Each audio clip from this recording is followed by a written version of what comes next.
बहुत बहुत शुक्रिया नजमी भाई। मीसम अख्तर साहब, आप तंजानिया से तशरीफ़ लाए हैं, प्लीज़ आप। My dear brothers, hello. My dear brothers and sisters in faith, Salamun Alaikum. My name is Misam Akhtar Rizvi. I am from, born and brought up in Mumbai, India. Currently based in Tanzania, Dar es Salaam, for almost 15 years. Ancestry, I belong from Eastern UP. And I run a company called Technology Associates, one of the largest IT companies in Tanzania. And thank you very much, Raza Saab, for organizing such a wonderful platform. I don't represent any institution. I've been working in an individual capacity, mainly in the education sector. Been aligned with some institutes like Najmi Saab's Tawheedul Muslimin Trust, Anjuman Wazifa Saad as well, as a donor primarily. What I see is, I think there's a lack of education, quality education that we need to give. So I'm looking at aligning. The purpose of coming here was networking, finding out what the people on ground are doing here. Being an NRI, I don't tend to visit India so often, so the idea was to come and see what people and institutions on ground are doing in India, especially in the education sector. As an individual donor, I've been assisting them from a distance, not so much on ground. So the idea was to share and learn from the people that are doing this work on ground and see what they've achieved and what their plans are. Try to align with the like-minded people, like-minded individuals, and work more closely, basically, with some institutions to be able to get a better output. My son actually passed out from a university, and there was a very good concept in that university that they had, that the second-year students used to be, they could become an academic parent of the first-year students. First-year students, when they come to these international universities, they are very confused. They're lost completely. There are small things that they would want to know. So they make the second-year and the third-year students become an academic parent, adopt the first-year child as an academic parent. So I like that concept. This was about 3 years back I got to know this concept, and I think that's a very good concept. There are many institutions that are doing work here. They tend to look for donors and sponsors. I think they should be looking for academic parents, somebody who can be an academic parent, adopt a child, not just from a paying the fees perspective. That's the easy bit, you can easily get that very easily. But I think the institution, the Idaras, alhamdulillah, are doing very good work. But I think they should be looking at not just sponsors, people who can pay the fees, or just the monetary part of it. They should also look at people who can adopt these children as an academic parent. Because a lot of these children that you are sponsoring today are coming from an underprivileged financial background. So their biological parents will not have the resources, the abilities, the intellectual capabilities to be able to mentor their child. I heard some of the institutions say that we need to work on the parents and not just the child, which is good. But again, these parents, the background that they come from, they wouldn't have the intellectual capacity or the experiences or the abilities to be able to, monitor their children from an academic growth perspective. They wouldn't know what are the options available. And the institutions and the schools will not be able to offer much comparatively. So I think apart from donors, you should also be looking at, you should be seeking out from the community, outside the community, academic parent, who can adopt these children. So I like the concept. I would like to adopt that and see if I can, maybe adopt academically 5 children and maybe at an early stage from standard 8, take them through the entire course and then sponsor them right up to the entire education, graduation. And the idea is to prepare them for competitive exams, not just the run-of-the-mill graduations, So I think that is something that I would like to maybe throw it, as food for thought for the institution that are working here, that they should be looking for people who can adopt academically as a parent, children from the underprivileged background. So that is my take, and I will obviously be meeting one-on-one some people that I think are doing very good work, and see if I can pick up some 5 students that I would like to adopt academically as a parent, and then truly mentor them, and then take them through the entire, guidance process completely. So that is what I'm looking at. And I look forward to meeting one-on-one with people who are interested. They could touch base with me. I'll share my contacts with Razawai, and then they can be in touch with me. Right? Thank you. Thank you. बहुत बहुत शुक्रिया। Kuwait से मिर्ज़ा अस्करी साहब तशरीफ़ लाए हैं। आप जी मौलाना अस्करी साहब आप तशरीफ़ लाएं। Assalamu alaikum wa rahmatullah. I would like to introduce myself. I'm from Calcutta and born and brought up in Calcutta. I had my early education in Calcutta. Then I started my Islamic study in Delhi. Then I went to Iran. And today I'm leading as a resident alim in a small mosque in Kuwait. So मेरे लिए बहुत honour की बात है और honourable guest और मौलाना नबी रज़ा साहब, it's a great opportunity for us to be here together and to work for a great cause. तो इंशाल्लाह since 2012 I got the opportunity to work with certain organizations like a teamwork for them.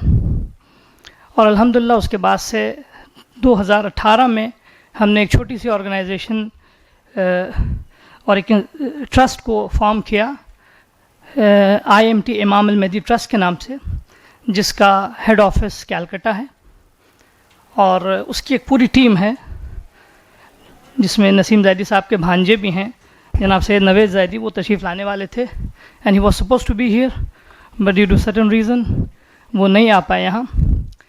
हमारा छोटा सा trust माशाल्लाह बड़े बड़े objectives यहाँ हैं और जब एक बड़ी इमारत बनानी होती है तो छोटे छोटे ईंटें उसमें काम आते हैं। तो I think I can be A small brick कि हम छोटे छोटे काम मिला के अगर करेंगे तो एक बहुत बड़ा कॉज जो सोसाइटी को अपलिफ्ट करने का है और अपनी कम्युनिटी को आगे बढ़ाने का है, उसमें हम एक दूसरे का हाथ बढ़ा सकते हैं।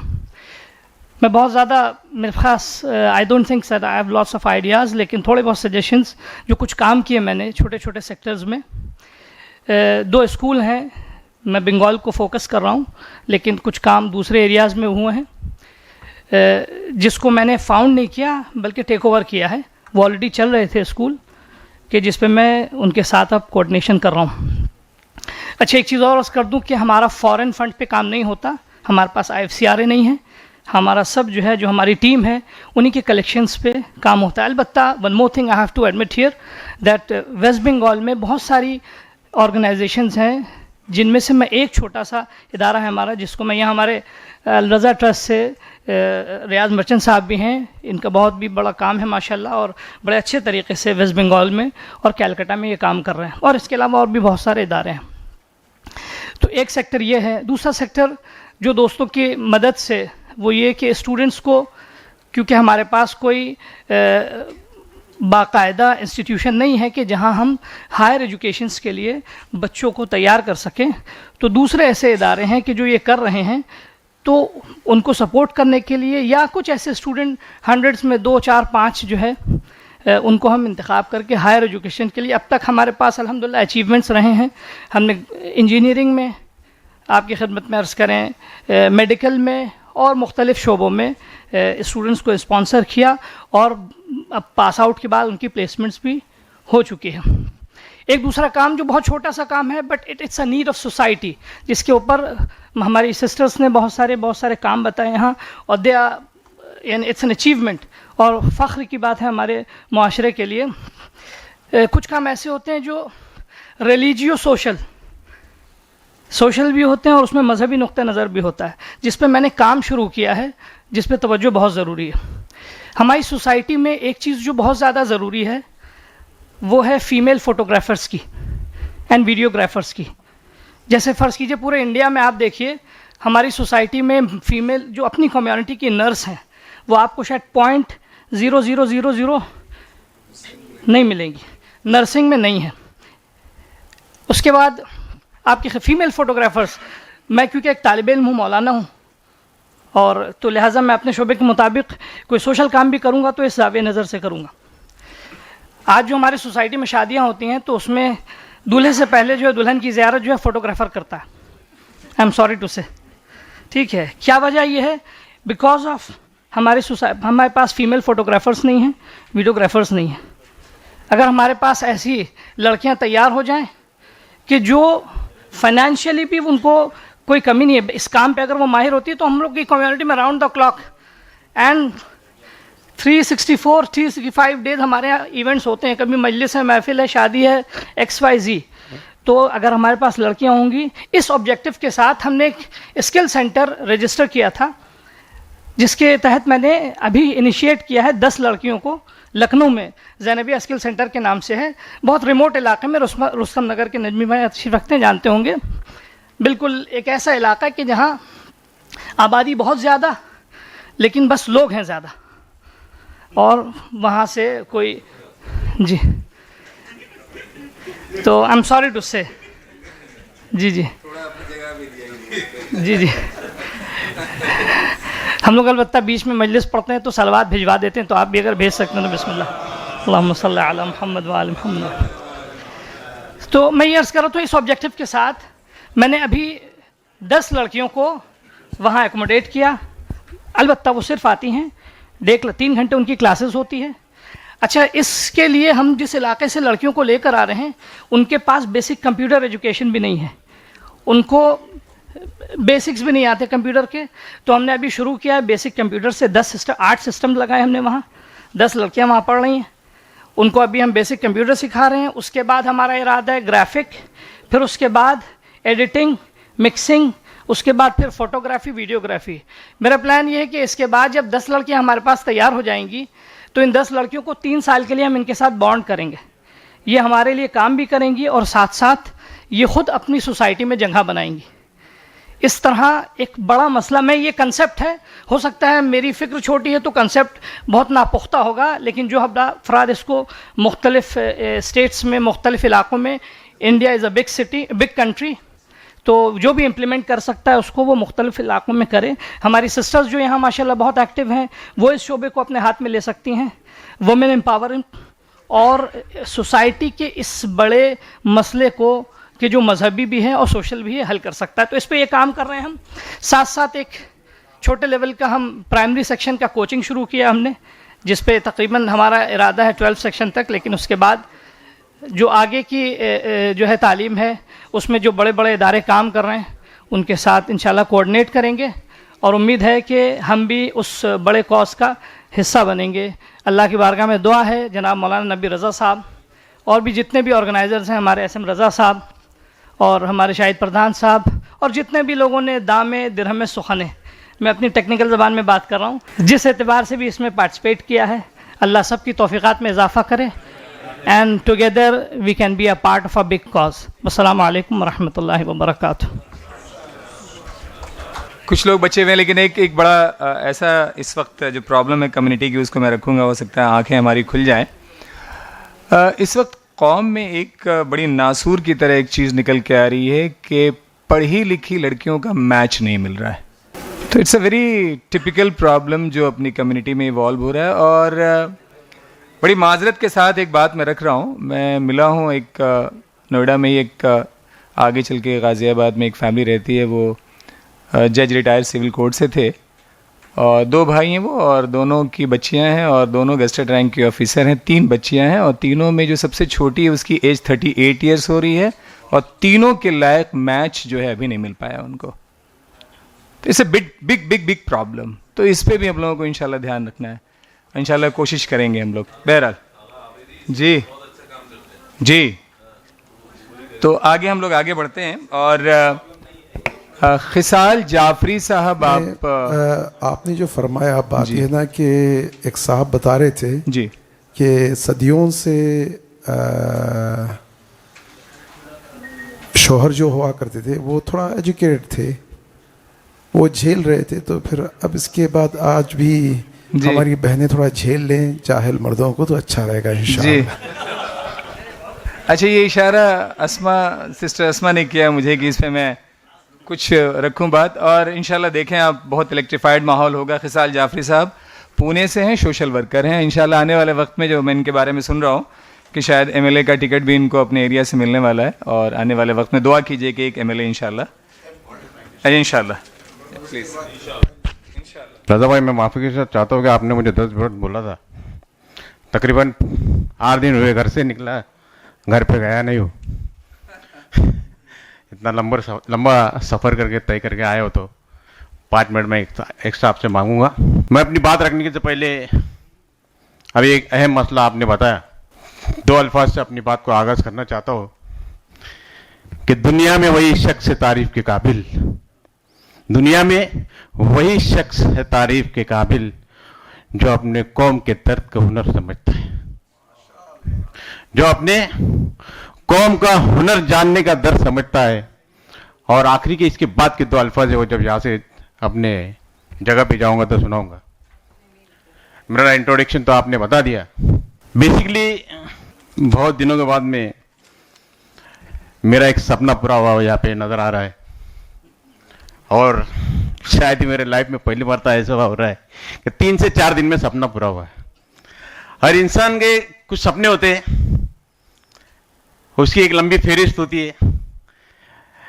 पिछले कई सालों से हमने पुणे में अलग अलग प्रोग्राम्स किए। यूथ पार्लियामेंट के नाम से एक प्रोग्राम हम किया करते हैं पुणे में, जिससे पॉलिटिशियंस और यूथ को आमने सामने बैठ के इंटरेक्शन कराते हैं। यूथ सवाल पूछते हैं और पॉलिटिकल जवाब देता है। उससे बहुत बड़ा इनकलाब हमने पुणे शहर में लाया है। लेकिन अफसोस इस बात का था, सबके साथ काम किया लेकिन शिया कम्युनिटी के साथ में काम नहीं किया। इसका अफसोस था मुझे, उसको जवाब देना था। तो सोच ही रहा था कि शिया कम्युनिटीज के इंटेलेक्चुअल पर्सन को लेके एक प्रोग्राम लिया जाए। 3 ही दिन के बाद एक कॉल आता है और रजा साहब कहते हैं किशन भाई आपको एक प्रोग्राम में आना है और ऐसा ऐसा इस प्रोग्राम का एजेंडा है। तो मैं बस आसमान की तरफ देखा, मगरिब का जस्ट नमाज पढ़ के बाहर निकल रहा था और अल्लाह से वादा किया एक सपना तो पूरा हो गया। और वही ये सपना है,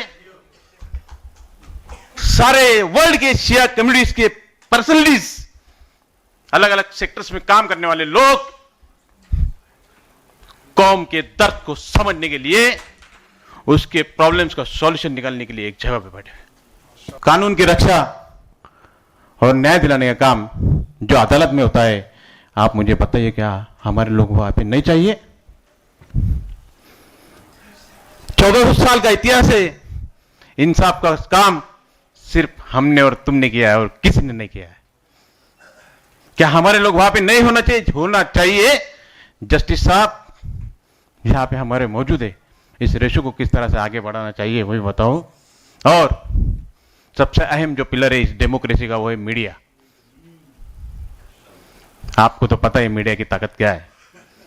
जब सारी आवाजें बंद हो जाती है तब एक आवाज जरूर रुकती है और वो होती है मीडिया। और उसी तरह से हमने काम करना स्टार्ट किया।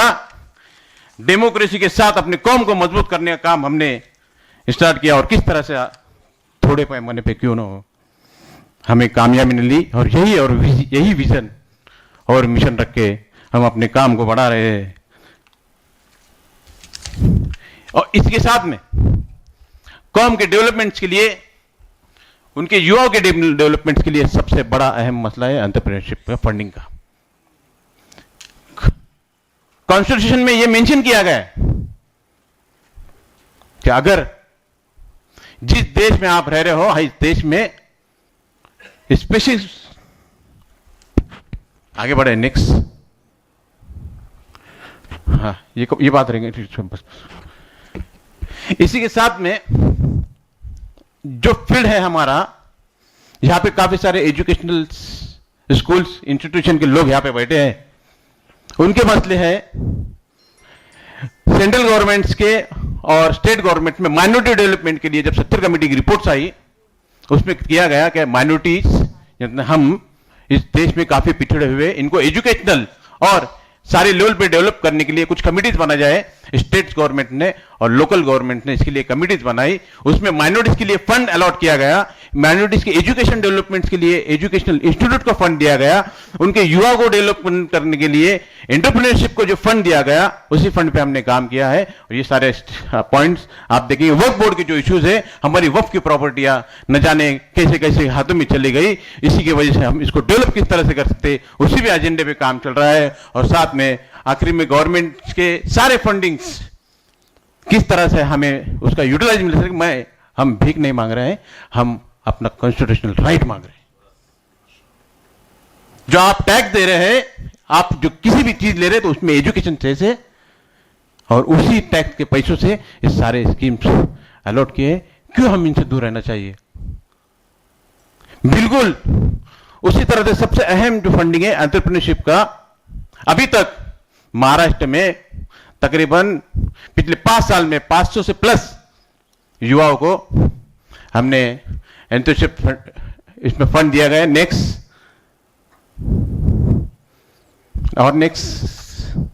इस तरह के कई letters Maulana Azad financial corporation limited के माध्यम से हमने कई युवाओं को गवर्नमेंट की स्ट्रीम से फंड दिला के दिया है। आपको किसी की अगर इंफॉर्मेशन चाहिए तो हमारे पास अवेलेबल है। साथ में सबसे अहम जो टॉपिक चल रहा था एजुकेशन का,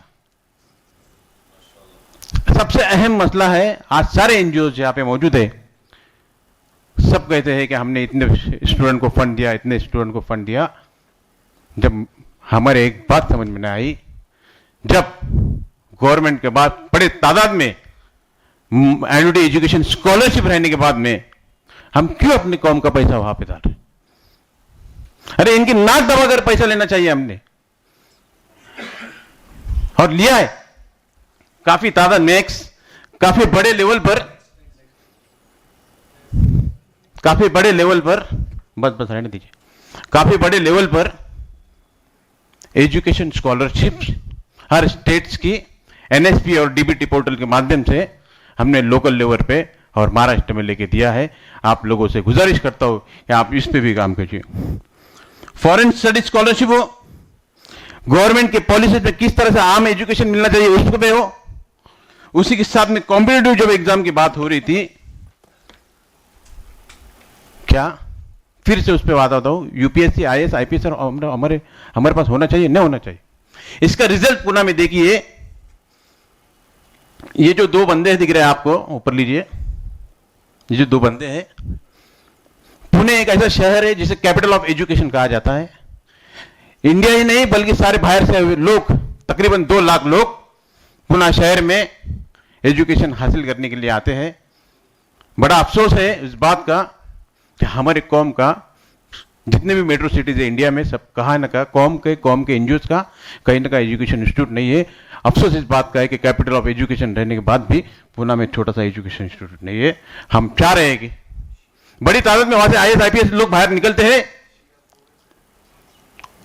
ये 2 बंदे पुणे से अभी पास आउट होकर निकले हैं। साथ में थोड़ा ऊपर लीजिए, नेक्स्ट, ये हमारी कौम की लड़की,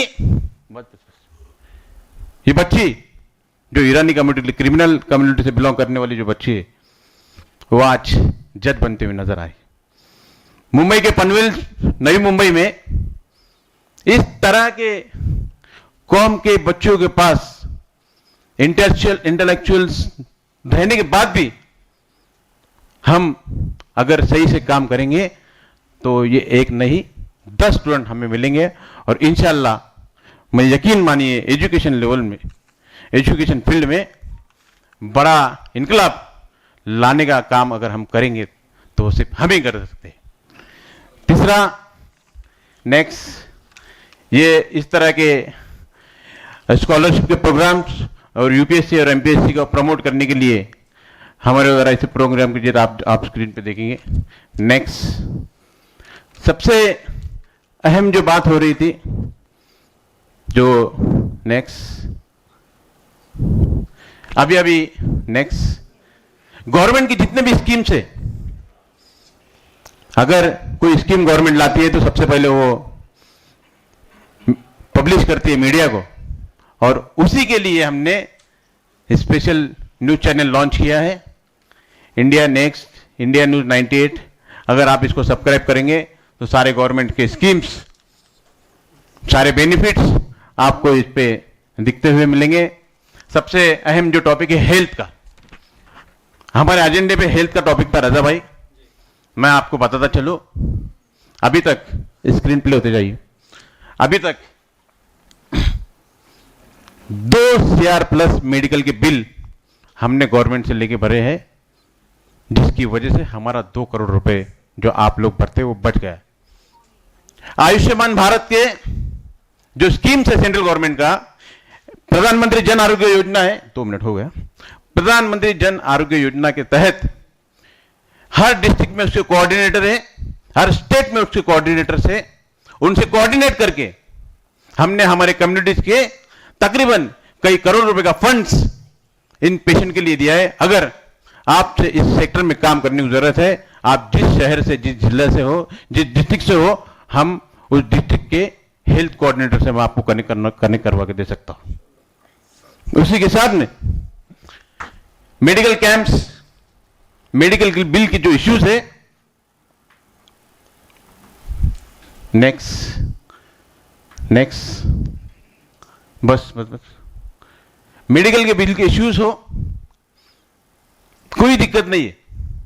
अगर उस कोऑर्डिनेटर आपके इसमें आता है, उसका स्किल है किस तरह से उसको अपने काबू में लेना है, कैमरा सामने लगा हुआ है वो बता नहीं सकता, तो हमें बहुत आसानी से इसके ऊपर हम काम कर सकते हैं। उसके बाद में एक शहरी का जो प्रोजेक्ट चलता है हमारा, next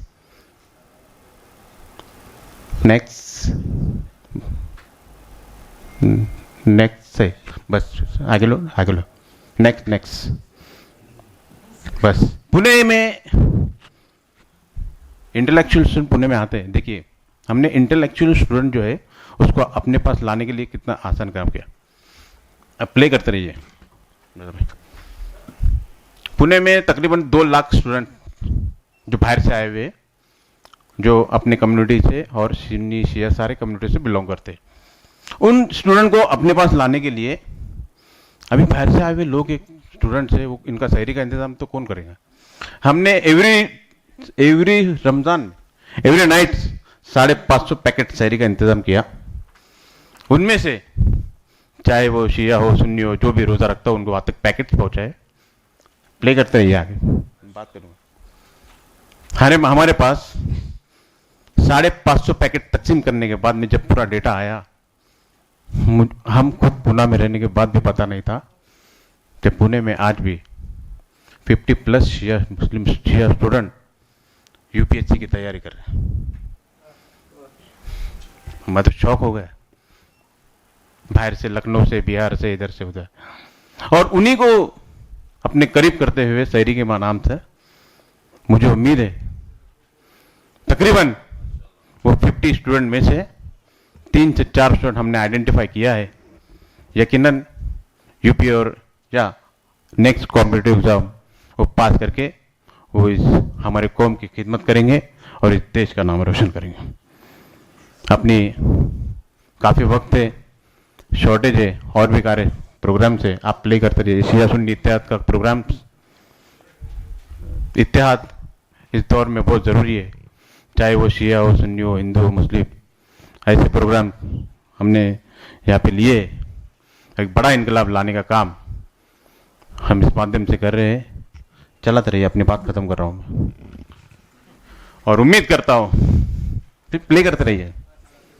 70 plus award, 10 plus national awards display पे मौजूद है।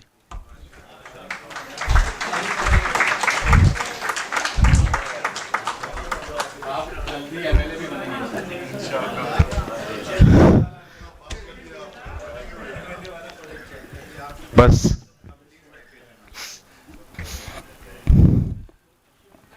अल्लाह ने एक ऑक्सीजन बैंक का मिड हेल्थ सेक्टर में जाइए, हेल्थ सेक्टर में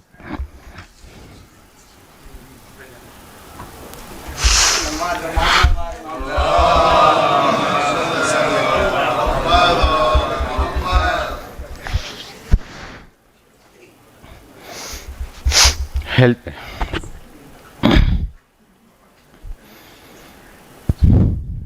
बस बस बस ऊपर ले जाओ। पीछे पीछे पीछे पीछे रिवर्स रिवर्स रिवर्स रिवर्स लीजिए रिवर्स। नहीं नहीं नहीं रिवर्स रिवर्स। इसका मकसद ही ये बस। और रिवर्स लेते जाइए। ये देखिए स्क्रीन। अभी तक जब कोविड का वक्त आया मेरा आंख में आंसू आ गया। रिजवान भाई, यूशा भाई, अरमान भाई जो दिल्ली से इस बात के गवाह है। कोविड का जब वक्त आया पुणे में सबसे पहला मरीज पाया गया। हॉस्पिटल में पिछले 20 साल से काम कर रहा हूं। किसी डॉक्टर में कान में रखा दिया कि साल भाई ऑक्सीजन का शॉर्टेज आने वाला है। और सेकंड जब इश्यूज आया, जब ऑक्सीजन का शॉर्टेज आया, आप में से कुछ लोगों ने ऑक्सीजन की मशीन वहां पे पुणे में भिजवाई। बहुत खस्ता हालात थी। तकरीबन 1200 पेशेंट्स को कोविड के वक्त में, जब भाई बहन बाप बेटा सब जुदा थे, तब हमने काम स्टार्ट किया। ऊपर लीजिए। इसी की बदौलत गवर्नमेंट ऑफ महाराष्ट्र ने मुझे अवार्ड से नवाजा। और इत्तेफाक से कौम की खिदमत करते वक्त मेरी फैमिली खुद कोविड हो बैठी। और एक वक्त ऐसा था, एक आईसीयू था, रिजवान भाई गवाह है, और हम पूरी फैमिली इस वक्त में लाइन से खड़ी हुई थी एक बेड पे, अल्लाह से मौत का इंतजार, इतने परेशान। लेकिन अल्लाह ने उसी वक्त जब वहां से जब बाहर निकला, मौत के मुंह से, तो एक वादा करके निकला हो, इसके बाद जो भी करूंगा वो सिर्फ कौम के लिए करूंगा। और इतना बड़ा प्लेटफॉर्म मैं अपने कौम के लिए गिराऊं। बहुत बड़ा पोटेंशियल से, बहुत नॉलेज से, मैं अपनी तारीफ नहीं कर रहा हूँ यहाँ पे, दिखाओ आप मुझे जिस तरह से इस्तेमाल करना चाहे सारे इंडिया में, मैं आपके लिए अपने पैसे से आपकी खिदमत के लिए हाजिर हूँ, चाहे कोई भी फील्ड हो। आपने इसमें अपने फैमिली के इंटरफेस की बात की। अब तक 100 से ज़्यादा शिया तलाक हमने बचाए। अल्लाह इस बात का गवाह है। रिजवान भाई केसेस जब आते हैं, पुलिस स्टेशन में जाते हैं, उसकी प्रोफाइल शायद आपने देखी नहीं, पुलिस के पास जाते हैं तो वो चाहते हैं कि इनमें आपस में तलाक हो जाए, और वो हम हमारे पास लेके आते हैं, उनको कॉन्स्टिट्यूशन करते हैं। हाल ही में एक केस था, सिर्फ 10,000 रुपये वाइफ के पास से गुम हो गए, हस्बैंड ने उसके घर के बाहर निकल लिया, बात तलाक तक पहुंच गई। हमने उसको वापस लेके आया और कंट्रीब्यूट करके दे दिया, हमने तलाक को वापस। ऐसे 100 से ज़्यादा केस हमने जुड़ा है। बहुत सारी पोटेंशियल, बहुत सारा नॉलेज हमारे पास है। आप मुझे सारे इंडिया में कहाँ भी यूज़ करते हैं, एजुकेशन के स्कॉलरशिप्स हो, हेल्थ के, बिलिंग के इश्यूज हो, ऑल ओवर प्रॉब्लम्स, सारे प्रॉब्लम्स। सिर्फ पैसा नहीं दे सकता हूँ, बाकी सब दे सकता हूँ, और पैसा ले भी नहीं सकता हूँ। जहाँ भी बुलाएंगे खुद के पैसे से आऊँगा। आखिरी में तो बोला, दुनिया में वही शख्स है तारीफ के काबिल जो कौम के दर्द को समझने का हुनर रखता है, जो कौम के दर्द को समझने का हुनर रखता है। दिल से दिया हुआ काम असर रखता है, दिल से किया हुआ काम असर रखता है, पर नहीं मगर ताकत परवाज जरूर रखता है, पर नहीं मगर ताकत परवाज जरूर रखता है। अल्लाह हाफ़िज़। जज़ाकुमुल्लाह बर मोहम्मद वाली मोहम्मद सलवात। बहुत खूब खसाल भाई। ताहा स्कूल लखनऊ जी।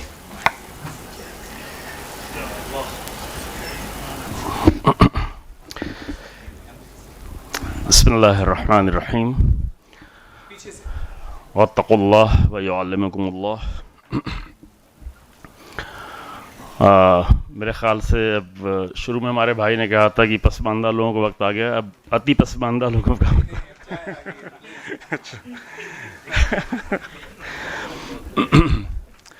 जी हाँ, लंदन के सेंटर को देखने के बाद अब सच में पसमानदा इलाके के सेंटर को आप देखने जा रहे हैं। है आपके पास दिखा दिया जी। हाँ, तो ये लखनऊ में साहिबगंज और मुफ्तीगंज का एक बहुत ही पसमानदा इलाका है, वाकई सच में पसमानदा इलाका है। और इसी टारगेट से वहाँ पे स्कूल बनाया गया कि ऐसे पसमानदा इलाकों में बच्चों की पढ़ाई के नाम पर धोखा होता है लेकिन पढ़ाई नहीं होती है, और ये एक बुनियादी मसला है। अभी हमारे नजमी भाई ने बताया और भी कई सारे बरादरान ने बताया। चंद दिन पहले मैं किसी एजुकेशनिस्ट की एक गुफ्तगू सुन रहा था, तो उसने उनसे सवाल किया कि हिंदुस्तान में एजुकेशन सिस्टम कैसा है। तो उसने कहा कि एजुकेशन सिस्टम ऐसा है कि ना तो यहाँ पर एजुकेशन है और ना कोई सिस्टम है। यानी हकीकत है, एजुकेशन के नाम पे धोखा है और सिस्टम के नाम पे हुकूमतें जो कर रही हैं वो आप देख ही रहे हैं। और फिर पूरे मुल्क में हमारी क्या हालत है उससे भी अच्छी तरह से आगाह हैं और बहुत बेहतर तरीके से यहाँ पे सारी चीज़ें बयान की गई हैं। ताहा स्कूल के काम कुछ ऐसे नहीं है कि मैं 10 मिनट उसके लिए बयान करूँ, 2-3 मिनट में हम बयान करते हैं, फिर हम अपने तालीमी का 1-2 फरीज़ा अदा करना चाहेंगे। ये आप जल्दी जल्दी चला दीजिए स्लाइड्स, तो बहुत ज़्यादा ज़रूरत नहीं पड़ेगी इंशाल्लाह। ये वही उसी इलाके की स्कूल है। मकसद ये था कि बहुत ही बड़ी आबादी है शियों की, और जहाँ पर छोटे छोटे स्कूल बने हैं जो सिर्फ जो है बच्चों से अपना एक फैमिली चल रही होती है, उनका एक घर चल रहा होता है स्कूल के नाम पर, और उनको जो है मार्कशीट मिल रही होती है, और इस तरह से 6ठी-7वीं तक जाते जाते उनकी तालीम रुक जाती है और ख़त्म हो जाती है, और तालीम के नाम पर वाक़ईन धोखा ही रहता है। तो इस बुनियाद से ढूंढ कर एक ऐसे जगह पे हम लोगों ने 2018 में स्कूल शुरू किया है, और अभी हम सिर्फ इतना कह सकते हैं कि अभी हमारे पास 450 बच्चे हैं, लेकिन पिछले 3 सालों से हर साल हमें 250 से 250 बच्चों को वापस करना पड़ता है। और इसका तजुर्बा तो हमारे नजमी साहब को बहुत ज़्यादा है कि उनको नहीं मालूम कितने बच्चे वापस करने पड़ते हैं, क्योंकि हम लोग ख़ुद भी दरख्वास्तें भेजते हैं कि भाई ये बच्चे हैं, ये बच्चे हैं। एक बहुत बड़ा मसला ये है कि हज़ारों फैमिलीज़, सैकड़ों फैमिलीज़ ऐसी हैं कि जिनके बच्चे और जिनकी बच्चियां हिजाब के साथ तालीम हासिल करना चाहती हैं, लेकिन उनके पास ऑप्शंस नहीं रह गए हैं। तो या तो उन्हें कंप्रोमाइज़ करना पड़ता है हिजाब के साथ, और कंप्रोमाइज़ भी ऐसा करना पड़ता है कि बिल्कुल छोड़ दिया जाए, या तो ये कि स्कूल के गेट तक हिजाब करके जाएँ, फिर वहाँ से फिर जो है स्कूल के सिस्टम में दाखिल हो गए, स्कूल के वो फॉलो करें। तो अभी एक बुनियादी मसला है कि हमारे यहाँ जो तालीम की बुनियादी मुश्किलात हैं, जो कई डिकेड्स की मुश्किलात हैं। ठीक है, हमारे पास एक माजी रहा है, माजी के इशारे भी रहे हैं, 1000 साल इस्लाम के लीड करने का जिक्र भी आपके सामने हुआ है। कभी पूरी दुनिया को इस्लाम लीड कर रहा था एजुकेशन में। एक ज़माना था दूसरी सदी हिजरी में कि जब यूनान के उलूम इस्लामी दुनिया में तर्जुमा हुए थे, लेकिन उसके फिर बाद तकरीबन 1000 साल तक इस्लामी उलूम से पूरी दुनिया को इल्म पहुँचा था। और फिर अभी बिल्कुल महरूमियत के दौर में हम हैं, लेकिन ज़ाहिर है कि हमेशा ये दौर नहीं रहने वाला है। इतने सारे इंटेलेक्चुअल्स का इकट्ठा होना ये ज़रूर सबब बनेगा कि इंशाअल्लाह ताला हमारे मुल्क में भी जो है तालीम के लिए बुनियादी कदम उठाया जाएगा। एक बहुत ही बुनियादी ये मसला है कि हमने जो है हमारे मेंबर्स और हमारे दीनी अमूर इतने ज़्यादा गैर संजीदा हो गए हैं कि जिसकी बुनियाद पर ज़िंदगी का हर शोबा गैर संजीदा हो गया है। यानी दो गिरोह ने दुनिया को बहुत ही बदनुमा बना दिया है। एक बग़ैर अक़ल के दीदारों ने, और एक बग़ैर पाकीज़गी के साहिबान इल्म ने। यानी अक़ल के बग़ैर दीदारी और तक़वा और पाकीज़गी के बग़ैर इल्म। अक़ल के बग़ैर दीदारी से सिर्फ ये नहीं होता कि जज्बात सिर्फ रह जाते हैं, बल्कि दीन एक नशा बन जाता है, और एक ऐसा नशा कि बदतरीन नशा है। यानी शराब से भी ज़्यादा ख़तरनाक नशा दीन का नशा होता है, क्योंकि शराब से सिर्फ एक फैमिली तबाह होती है, लेकिन अगर एक कौम दीन के नशा के शिकार हो जाए तो पूरी की पूरी कौम तबाह हो जाती है, और जो बुरी तरह से तबाह हो रही है। हमारे बाज़ बरादरान ने ये बात कहनी चाहिए, तो हम थोड़ा और आगे बढ़ के जुर्रत से ये बात कह दे रहे हैं कि हमारी कौम बुरी तरह से दीन के नशे का शिकार है अभी,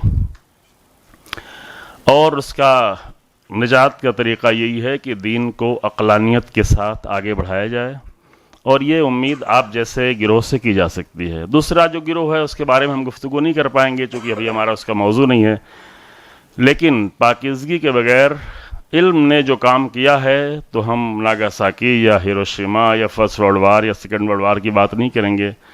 अभी इसका सबसे बड़ा सबूत गज़ा है।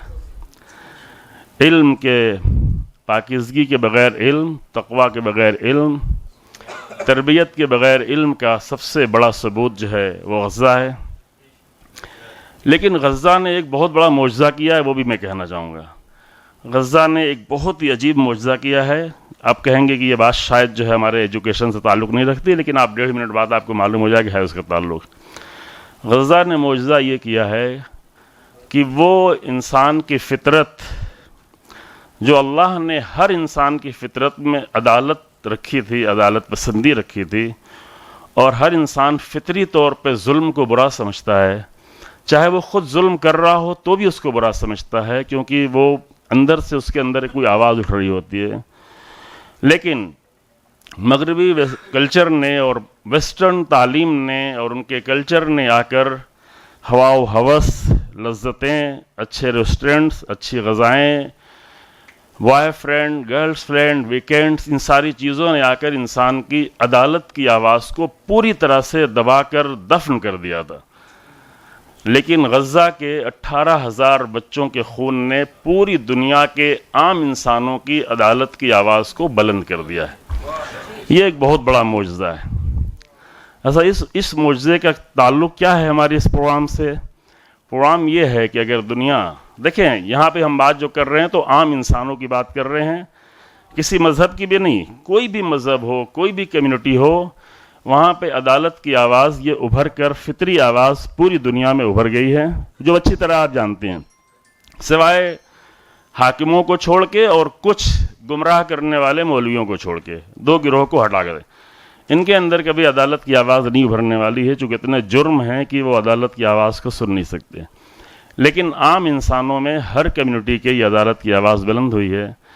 इस अदालत की आवाज़ के बुलंद होने के बाद अगर दुनिया वाक़ईन एक अजीम अदालत के लिए तैयार हो जाए, जिसके नतीजे में इंशाअल्लाह इमाम आदिल तक भी पहुँच जाए, तो गज़ा की ये कुर्बानी बेकार नहीं जाने वाली, और ये इंशाअल्लाह एक अजीम कुर्बानी बनने के मरहले में हो रही है।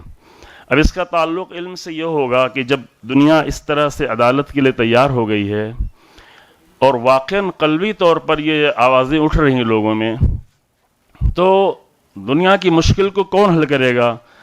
देखें, जितना भी प्रोपेगेंडा किया जाए वेस्टर्न इल्म का और सबका, ये बशरियत का इलाज नहीं कर सकते हैं। बशरियत का इलाज कभी भी इल्म से पाकीज़गी के बग़ैर नहीं हो सकता है। इसका इलाज सिर्फ़ और सिर्फ वहीं पे है जो अम्बिया की मीरास है, जो रसूलुल्लाह की मीरास है, जो अहले बैत अलैहिमुस्सलाम की मीरास है। उसी से इंशाअल्लाह ताला बशरियत का इलाज होना है। अब यहाँ पे हमारी और आपकी ज़िम्मेदारी कहीं ज़्यादा बढ़ जाती है।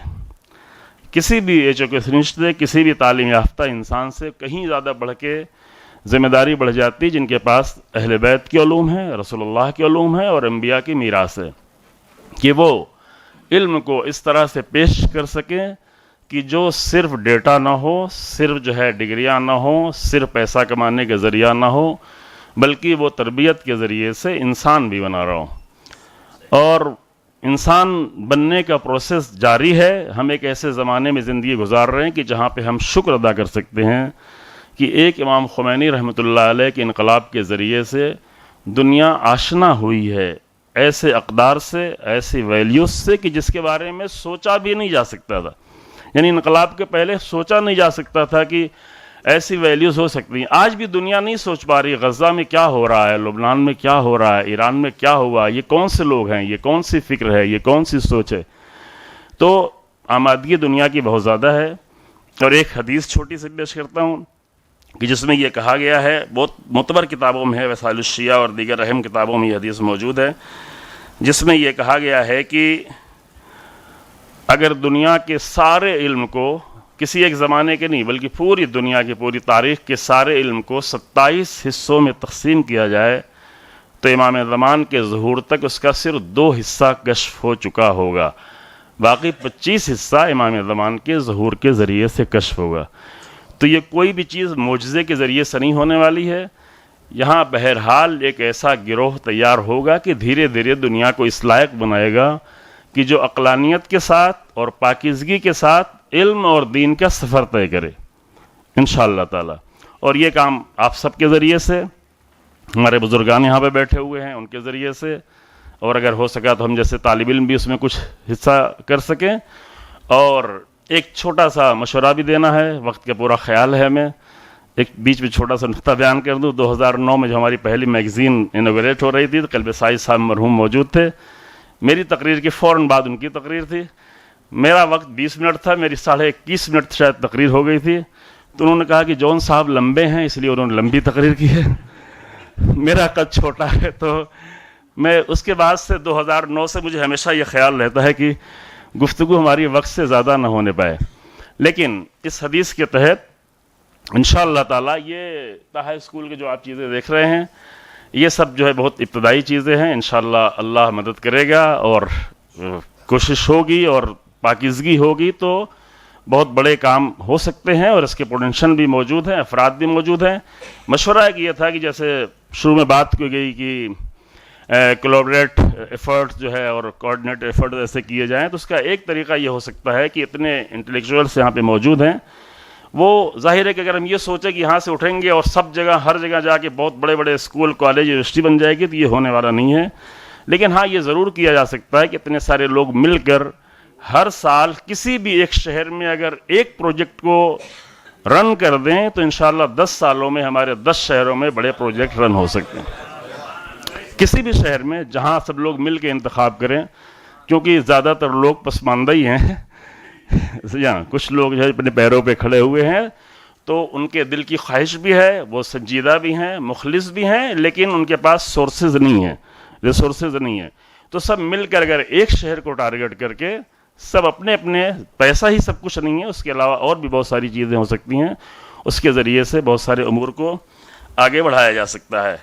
और उसके बाद ये ताहा पोली क्लिनिक भी है साथ में, ये भी छोटा सा काम है जिसमें तकरीबन 5000 अफराद मरीज़ों को विज़िट किया जाता है हर महीने में, और साल भर में तकरीबन 60,000, 175 से 200 अफराद जो है रोज़ाना विज़िट किए जाते हैं। 10 रुपए की फ़ीस में विज़िट भी होता है और 1 दिन की दवा भी होती है।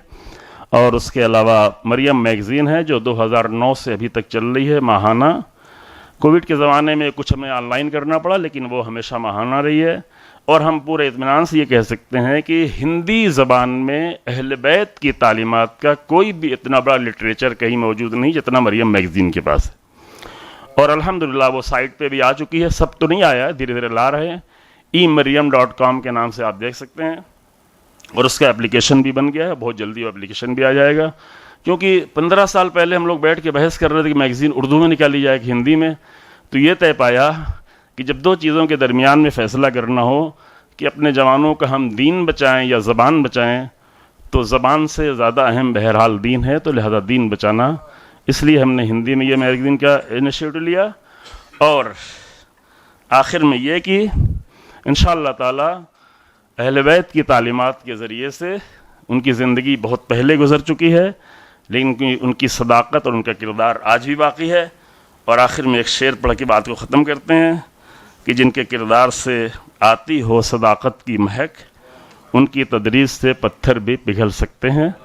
ये दुनिया के पत्थर भी पिघल जाएगा इंशाअल्लाह अहले बैत की तालीमात के ज़रिए से, आप लोगों के ज़रिए। जज़ाकुमुल्लाह। माइक की ऊंचाई से लग रहा है जॉन भाई जो आपने फरमाया। बहरहाल आसिफ भाई ने एक बड़ी अच्छी बात उस वक्त रखी, फंदड़ी सादात के किसी फैमिली के बारे में, के छत वगैरह के बारे में आपने बताया। तो अभी अली अकबर रतनसी साहब ने फरमाया है कि अगर वो वेरीफाइड केस है तो उसको अलीमान जो है फ़ंड करने के लिए तैयार है। सलवात। तो ऐसे ही कोई भी वेरीफाइड अगर आपके पास केस है तो ये लोग तैयार हैं इंशाल्लाह, और उसको दिया जाए इनको ताकि मदद करें उनकी। इसके बाद बहुत थोड़ी सी अब लिस्ट रह गई है इंशाल्लाह, और इसके बाद हम लोग प्रोग्राम ख़त्म करेंगे। सुपर 72 वसी जाफरी साहब। अस्सलामु अलैकुम रहमतुल्लाह। अल्हम्दुलिल्लाह वस्सलातु अला अहलिहा। मैं हाज़िर हुआ हूँ Imamia medics international trust Aligarh की तरफ से। अलीगढ़ में खिदमत का सिलसिला 2002 से जारी है। अल्हम्दुलिल्लाह 23 साल हो गए। इन खिदमात में get well charitable clinic, Imamia mobile clinic, Husaini blood donation camp, Husaini eye camp, Husaini langar और इसके साथ और भी दूसरी चीज़ें, लेकिन मैं इस वक्त सिर्फ और सिर्फ एजुकेशन से रिलेटेड अपने प्रोजेक्ट का तारुफ करना पसंद करूंगा। सुपर 72 72 शोहदाए करबला के नाम पर ये प्रोजेक्ट शुरू किया गया। इसकी तारीख यूं है कि 2019 में एक प्रोजेक्ट हम लोगों ने शुरू किया था, सुपर 14 चहारदा मासूमीन अलैहिस्सलाम के नाम पर। हाई स्कूल करने के बाद जो बच्चे यूनिवर्सिटीज़ में आना चाहते हैं उनकी कोचिंग का एहतमाम। 14 बच्चे हिंदुस्तान के मुख्तलिफ शहरों से सेलेक्ट किए गए, उनकी कोचिंग कराई गई और वो जामिया और AMU के 11th के इंट्रेंस टेस्ट में बैठे। अल्हम्दुलिल्लाह पहले साल में ही 14 में से 8 सेलेक्ट हुए। जैसे ही ये खबर कम्युनिटी में पहुंची और उसमें बहुत बड़ा दखल था, बल्कि एहसान था मासूम रज़ा भाई का। इन्होंने अज़ खुद विन चैनल पर उस प्रोजेक्ट को मुतारिफ कराया कि अलीगढ़ में शिया कम्युनिटी में डॉक्टर्स की तरफ से ये प्रोजेक्ट लॉन्च हुआ है। वो जंगल की आग की तरह खबर फैल गई।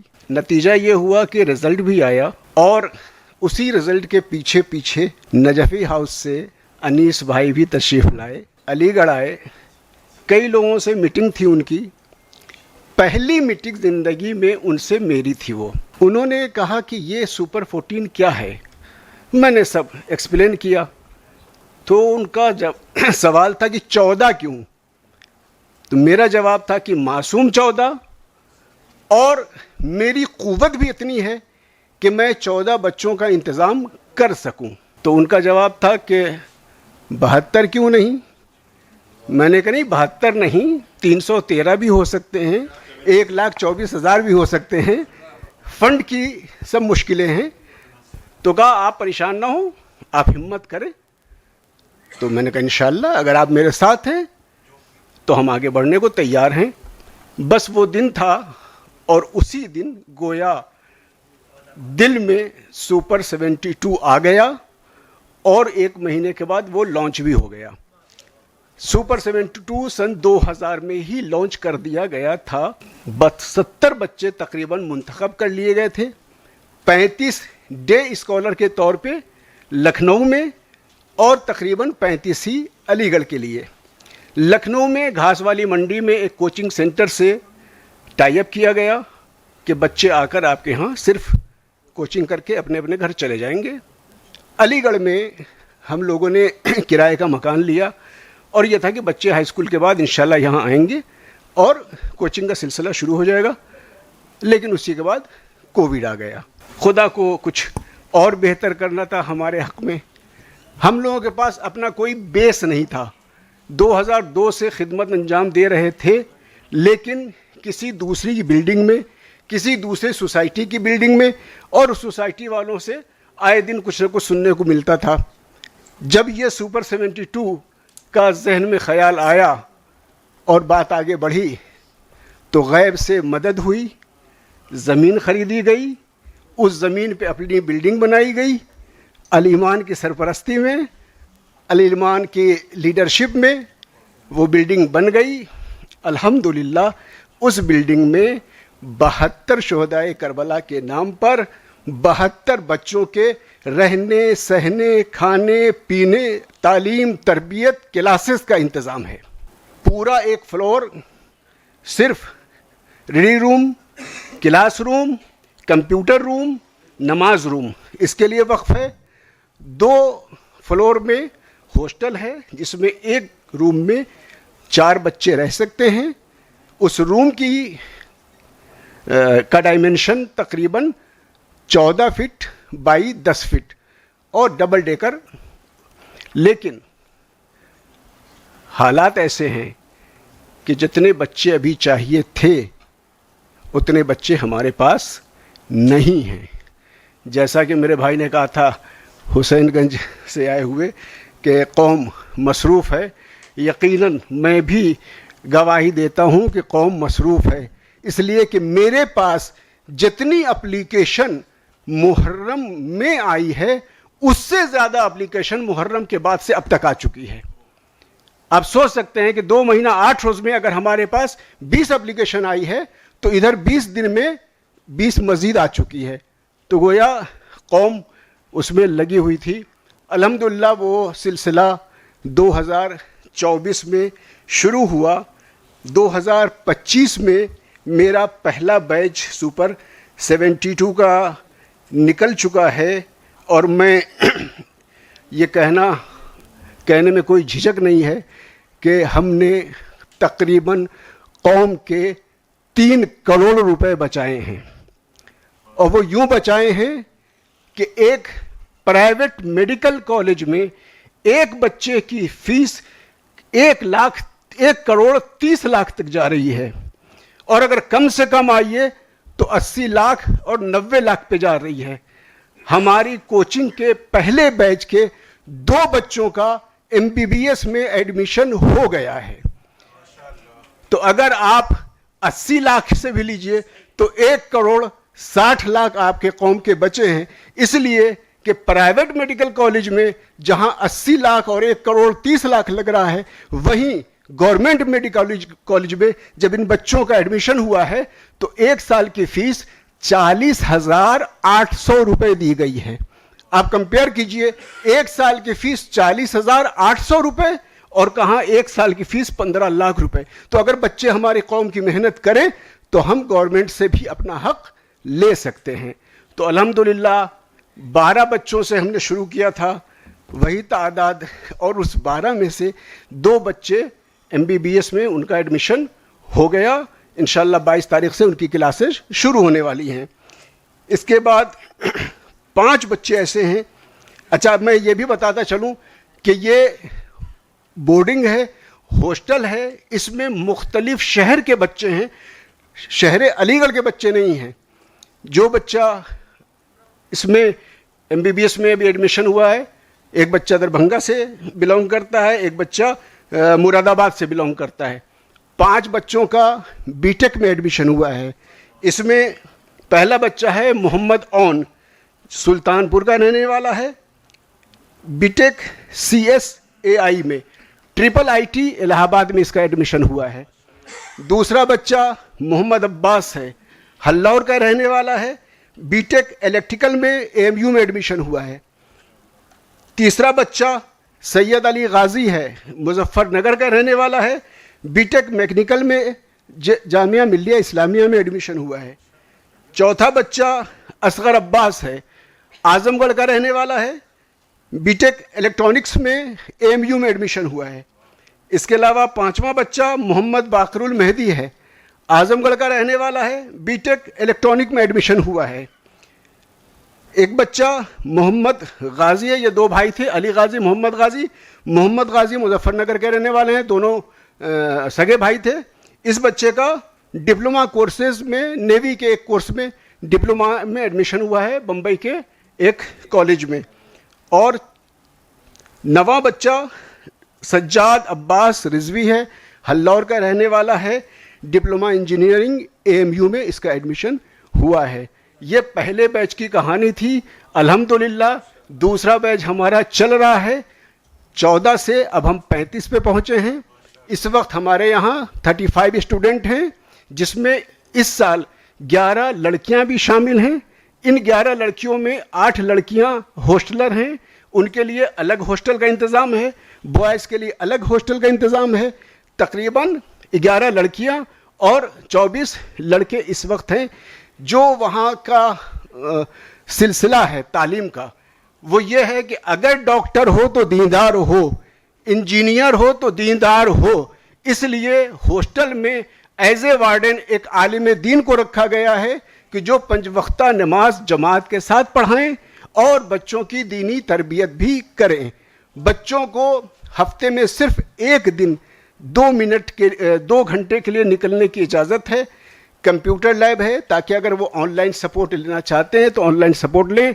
और सिर्फ ख्याल ये था कि जहां 72 शोहदाए करबला के नाम पर हम 72 अलम निकालते हैं, 72 ताबूत निकालते हैं, वहीं हमें ये अहद करना चाहिए कि हम कम से कम अपने स्टेट ही से सही 72 डॉक्टर बनाएं, 72 इंजीनियर बनाएं, 72 लॉयर बनाएं, 72 अकाउंटेंट बनाएं, प्रोफेशनल कोर्सेज में लाएं, ताकि शोदाए करबला को सही खिराज अकीदत पेश कर सकें।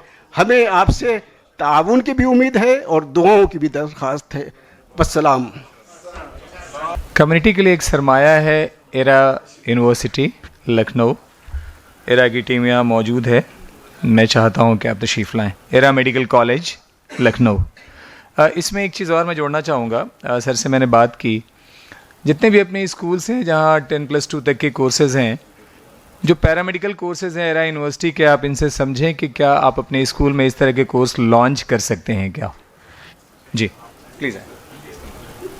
अस्सलाम वालेकुम जी, मैं एरा यूनिवर्सिटी को रिप्रेजेंट कर रहा हूँ आज। तो एरा यूनिवर्सिटी जो कि मेडिकल कॉलेज के तौर पे इस्टेब्लिश हुई थी, आज यूनिवर्सिटी 2016 में बनी है। हम वेरियस कोर्स रन करते हैं वहाँ पे, पैरामेडिकल, मेडिकल, और जो हमारे एजुकेशन सिस्टम है वो बियॉन्ड द क्लासरूम है।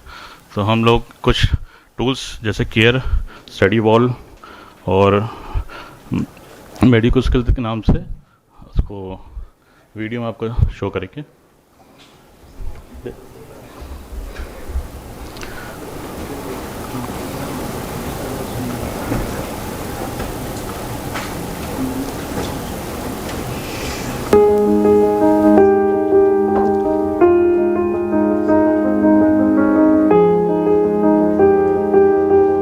Eras Lucknow Medical College and Hospital. Located in the serene suburbs of a highly cultured Indian city, Lucknow, Era University flourishes as one of the most promising institutes of the day, offering value-based education spanning over a wide spectrum of subjects, ranging from medical studies and health sciences to management and liberal arts. The university has created an outstanding mark for itself as a center of excellence, primarily in the delivery of medical and paramedical education, with a splendid range of constituent colleges in this sector. Popularly known as Era's Lucknow Medical College, ELMC, Era's College of Nursing, and Era's Institute of Allied Health Sciences and Research. ELMCNH received recognition for its MBBS course in 2001 by the Medical Council of India and the Ministry of Health and Family Welfare. At present, ELMCNH offers MD and MS courses in 19 subjects across preclinical, paraclinical, and clinical departments. In the year 2025 also, ELMCNH has achieved topmost rankings in various standard surveys across India. All of this is due to ELMC and H's dynamic culture of research, innovation, development, and upgradation. Research. Lancet reported that just 4.3% medical institutions in India were publishing more than 100 research articles a year. Since 2018, ELMCNH is publishing more than 200 research yearly. ELMCNH has the honor of being amongst the top 4.3% Indian medical institutes that are most actively contributing in the field of medical research. In the year 2025, ELMCNH has produced 341 research articles. ERA is committed to advanced biomedical research, along with a DSIR certification, with all departments involved in various basic as well as translational researches. Its Department of Biotechnology is equipped with state-of-the-art central research facilities, like molecular diagnostic. There is a fully functional animal house and tissue culture facility, which promotes and coordinates various academic and research activities. With the help of intramural funding, several research projects are in progress. Financial grants are provided to the faculty, as well as UG and PG students, for participating in national and international conferences, and for attending workshops and training courses held in different institutions. A number of multidisciplinary extramural research projects are also in progress, which are funded by ICMR, DBT, DST, UPCST, etc. The research-oriented approach of ELMC is further enabled by the numerous PhD students who are working in the Department of Biotechnology, Pathology, Pharmacology, and Biochemistry. Innovations. ELMC&H is one of the few colleges to introduce new teaching methodologies in the form of integrated teaching, interactive student-centered learning sessions, skill-based learning, and improved methods of assessment of students, that is OC and OSPE. The college boasts of a 3D animation department that produces medical animation videos that complement the lectures given to students. 3D medical animation explains more information in less time. Another exciting feature at ELMC&H are the video games based on medical problems, procedure and management of medical conditions. In an easily understandable manner, these games show a step-by-step advancement of treatment procedures to combat a disease condition. Integrated lectures. We employ integrated lectures that facilitate seeing the bigger picture of learning components through a holistic lens and interrelating diverse pieces of information across different disciplines of medical education. The unification of medical knowledge is achieved through both vertical and horizontal integration, which goes a long way in the seamless understanding of concepts, which also enhances application. Development. ELMC houses a 900-plus bedded hospital situated within the campus, catering to the needs of poor and weaker sections of society free of cost. The hospital provides services round the clock, with facilities like ICU, PICU, NICU, cath lab for cardiac patients, well-equipped operation theaters, physiotherapy and pharmacy blocks. ELMC and H offers its students a central library that houses a comprehensive collection of literature and a museum in which excellent specimens for teaching purposes are well maintained. Students at ELMC and H mark their attendance through a biometric system, leaving no chance of a proxy attendance or other tampering with the attendance record. ELMC and H is a progressive organization with an in-depth interest in research and development for upgrading the medical and healthcare sector with innovations that can foster positive outcomes. To achieve this end, we have collaborated with Criterion Tech, a hardware and software production firm, as its knowledge partner to make it excel in the development of top-notch medical and healthcare solutions. Upgradation. Department of Radiodiagnosis has installed Somatum Force CT scan machine, which is world's fastest and technically the most advanced system that can scan the entire heart in approximately 150 milliseconds faster than a heartbeat. The department also has state-of-the-art MRI machine with high-resolution, multiplanar imaging diagnostic efficiency.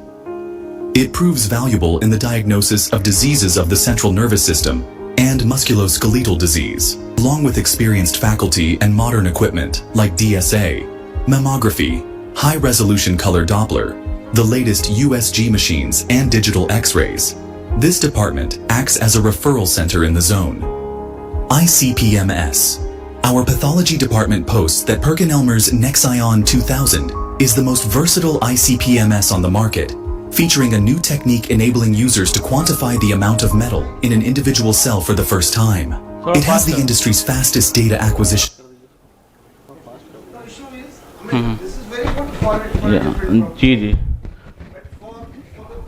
speed on the market. Our expertise and upgraded infrastructure enables us to perform surgeries at par with other institutes of excellence without making it a very costly affair, as we deeply understand that good health is not just the privilege of the rich, but the basic right of all. NABH. Eras Lucknow Medical College and Hospital, in collaboration with Criterion Tech, is the first medical college hospital in northern India to receive NABH accreditation since June 2023. Artificial intelligence, machine learning, is also being used in capturing NABH key performance indicators. Oncology. At ELMC and H, we lead with innovation, research, and education in radiation oncology.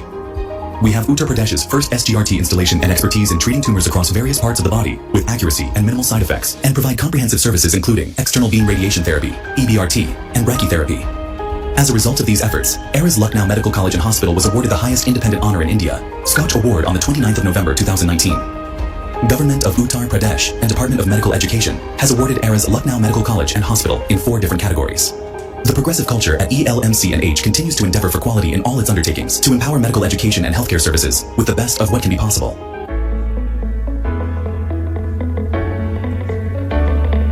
Courses हैं light के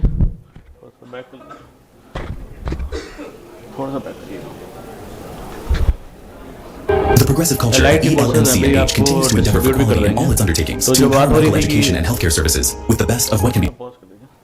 जो 10+2 के बाद बच्चों को क्या क्या stream मिल सकती है, तो एलाइड कोर्सेज जो हमारे हैं वो आप लोग हमें कांटेक्ट कर सकते हैं बायलेटरल डॉक में, तो हम डिस्कस करते हैं. Possible.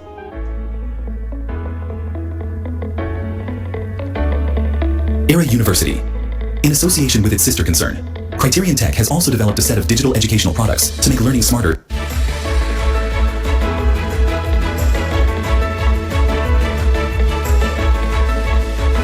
arrange in the correct sequence. All these revision activities are based on better recall of the learned information. Improved retention and recall is particularly important for medical and paramedical. That's where Edumation comes in a powerful, all-in-one learning management system. From smart scheduling and data-driven insights to personalized communication and built-in visual learning platform. Blending education with entertainment. It is beautifully built in 3D mode to deliver video lessons to primary school age children on the go, in order to enable self-paced and fun-filled learning even beyond the classroom, anytime, anywhere. What makes it different? Its curated study content comes in the form of StudyWall is also potentially apt to channelize learners' attention with multisensory engagement that makes learning more effective. ये learning tools थे जो implement किए जा सकते हैं education में जी. We are developing these tools in our organization only. So anyone who want to get it developed for their schools, we are open to that.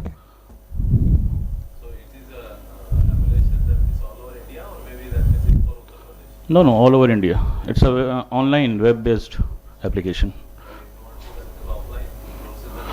Offline also and online also. You can integrate in your LAN also, in your institution, if anyone want.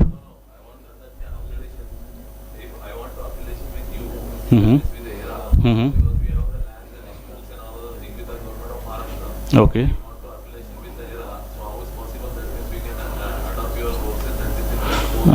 We can do it in Maharashtra also.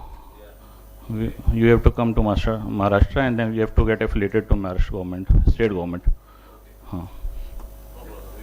Yes, we can discuss in later. Yeah. Thank you. मौलाना मीसम साहब लखनऊ से आए please. अस्सलामु अलैकुम वरहमतुल्लाह. यकीनन हर फ़र्द एक इदारा है और आप सब माशाअल्लाह आपकी ख़दमात इसके बाद फिर मुझ जैसे हक़ीर और मामूली तालिब इल्म का बयान कुछ कहीं से मुनासिब नहीं लगता. बस मैं इतना एक मुख्तसर तरीन अल्फाज में अर्ज़ कर देता हूँ कि एक हक़ीर सी कोशिश की गई है पूरे हिंदुस्तान के पैमाने पर वो देही इलाक़े जहाँ पर तालीम के सिलसिले में बच्चे स्कूल जाते हैं लेकिन उनके लिए स्कूल की तालीम के अलावा और कोई सहूलत फ़राहम नहीं है. उनके लिए शाम के वक्त 3 घंटे के मेन स्ट्रीम एजुकेशन के कोर्सेज़ दोबारा वही तालीम जो उन्हें स्कूल में मिलती है शाम को 3 घंटे के कोचिंग फ्री ऑफ कॉस्ट ये सिलसिला और ख़ास तौर से इसे बिहार में फ़ोकस किया गया है और दूसरी जगहों पर भी ये सिलसिला है. इसके अलावा स्कॉलरशिप का सिलसिला है. कुछ ख़ास तौर से वो अफराद वो उलमा जो देही इलाक़ों में ख़िदमत अंजाम दे रहे हैं और बहुत ही कम से कम उजरत के मुकाबले काम अंजाम दे रहे हैं. उनके एक बच्चे की फ़ीस मुस्तकिल तौर पर दी जाती है. इसके अलावा स्कॉलरशिप है और स्कॉलरशिप में ज़्यादातर एताम यतीम बच्चों का ख्याल किया जाता है और इसके अलावा छोटी छोटी चीज़ें हैं. फिर तहक़ीक़ी काम है. अभी मैंने 2022 में सालार जंग म्यूज़ियम ऑडिटोरियम में जाकर एक इंटरनेशनल सेमिनार किया था और काफ़ी अच्छा कामयाब प्रोग्राम हुआ था जिसमें तकरीबन 22 किताबें बैक वक्त मैंने वहाँ पर रिलीज़ की थी. इसके अलावा भी और मुख्तलिफ़ काम हैं. असल हमारा हदफ ये है कि नई नस्ल में दोनों चीज़ें बैक वक्त आएँ. आला तालीम भी आए और साथ साथ क्वालिटी एजुकेशन भी हो. हमारे यहाँ ये दोनों चीज़ें बहरहाल अभी आम नहीं हुई हैं. तालीम की तरफ तो तवज्जो है और काफ़ी हद तक तवज्जो हो चुकी है. हालात बदल गए हैं लेकिन क्वालिटी एजुकेशन की फ़िक्र अभी भी हमारे दरमियान कम पाई जाती है और इसमें हकीकत है जैसा कि बहुत सारे मुक़र्रिरीन ने इस बात की तरफ मुतवज्जह किया कि बच्चों से ज़्यादा ज़रूरत है पेरेंट्स पे काम करने की. इसलिए कि जिस तरह हम पहले दिन अज़ान देकर बच्चे के कान में कलमा और तौहीद और खुदा की अज़मत का ऐलान करते हैं और ये जानते हैं कि ये बच्चा खूब अच्छी तरह से समझता है। ऐसा नहीं है कि हम बोलते हैं और बातें हवा में ख़त्म हो जाया करती। हम जो कुछ बोलते हैं इसे खूब समझता है वो बच्चा। हम यही चाहते हैं कि इन बच्चों को कमसिनी में इस तरीक़े से इनके कान में बात डाली जाए कि ये शौक़ पैदा करें आला तालीम के वास्ते। आला तालीम एक मेयारी तालीम का होना हमारे यहाँ इसका फ़ुक़दान पाया जाता है। और ये चीज़ बहरहाल जब बचपन से वालिदैन काम करते हैं तभी। मेरा एक ऐसी बस्ती से ताल्लुक़ है जो अल्हम्दुलिल्लाह कहा जा सकता है कि 18th सेंचुरी 19th सेंचुरी से एजुकेशन हमारे यहाँ आम थी। वो अगरचे एक बहुत ही बूचड़ छोटी सी मामूली बस्ती है, मगर अल्हम्दुलिल्लाह 1800 कुछ में लोगों ने जा कर के पेरिस यूनिवर्सिटी से ग्रेजुएशन किया मेडिसिन में।